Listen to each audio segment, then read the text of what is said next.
এই এরিয়ার মধ্যে এটা হচ্ছে সবথেকে বিখ্যাত যে কোয়েল পাখির ডিম দিয়ে। চুলা ভিতরে উঠানোর পরে কাস্টমার মনে করেন সিরিয়াল লেগে যায়। বাবার সঙ্গে দেখা দেখে শিখতে শিখতে এখন আল্লাহর মতো আমি চালাচ্ছি এখন বর্তমানে।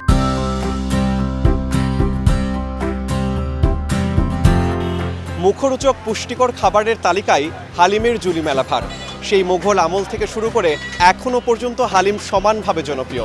আজকে আমরা একটি হালিমের সুপরিচিত দোকানে এসেছি, আপনাদেরকে দেখাবো কিভাবে হালিম প্রস্তুত হয় এবং এখানকার হালিম কেন এত বিখ্যাত।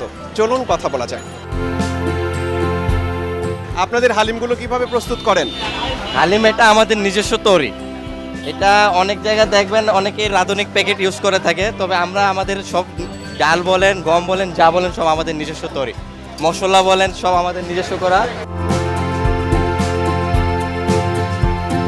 আমাদের হালিমের রেসিপি মনে করেন নর্মাল যা বাসা যারা করে সেম। আমাদের মনে করেন ডালটা যে আছে ওটা এক রাত আমরা পানি ভিতরে ফোলানো রাখি, ফোলানোর পর ওটা সিদ্ধ দেয়, সিদ্ধ দেওয়ার পর ওটা ব্লেন্ডার করার পরে ওটা হালিম রান্না করে আমরা।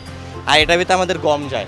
আর স্পেশালি কোনো মশলা আছে ওটা আমাদের বাবা যে আমাদের দিছে, অনেক পুরাতন, ওটা এখনো চলতেছে। উস্তাদ যে আছে আমার। আপনাদের এই হালিমের দোকানটা কত বছর ধরে চলছে? এটা আমাদের দীর্ঘ 15 বছর ধরে চলতেছে।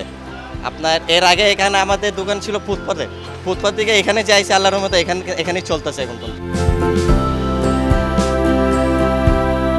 আপনি কত বছর ধরে দোকানদারি করছেন? আমি প্রায় আমার বয়স যখন 8 বছর যখন আমার বয়স ছিল তখন আমি দোকানে এড হয়েছি।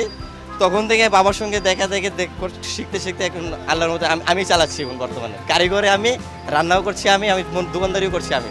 আপনার বাবাও কি এখন রান্না করেন? বাবা মনে করেন রমজানে রান্না করে। এমনিতে অনেকেই ভুল চুক হইলে 19-20 হলে উনি আমাদেরকে আবার শিখিয়ে দেয়, বুঝাই দেয়। সার্বিক সব তত্ত্বাবধানে আপনার বাবাই থাকেন? মেন উস্তাদ উনি সব কিছু মশলা দিয়ে দেয় আমাদেরকে, আমরা জাস্ট রান্না করি।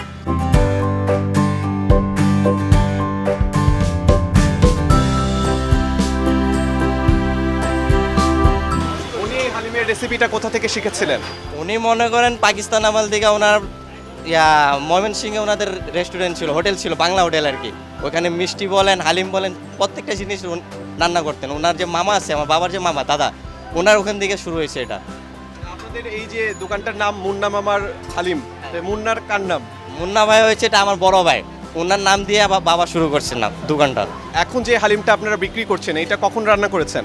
এটা আমি বিকেলে 3টার দিক থেকে চুলা ধরান দিছি, আপনার 5টার দিকে রান্না করে বসাইছে এখানে।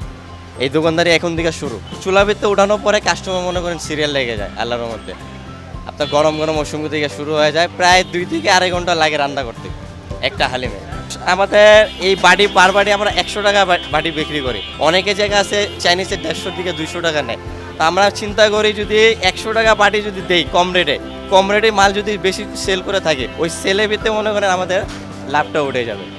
অনেকে চিন্তা করে লাভটা, তো আমরা ওটা লাভ চিন্তা করি না, আমরা সেল চিন্তা করি যে কাস্টমার খায় পরে বেলা ফিরে যখন আসে।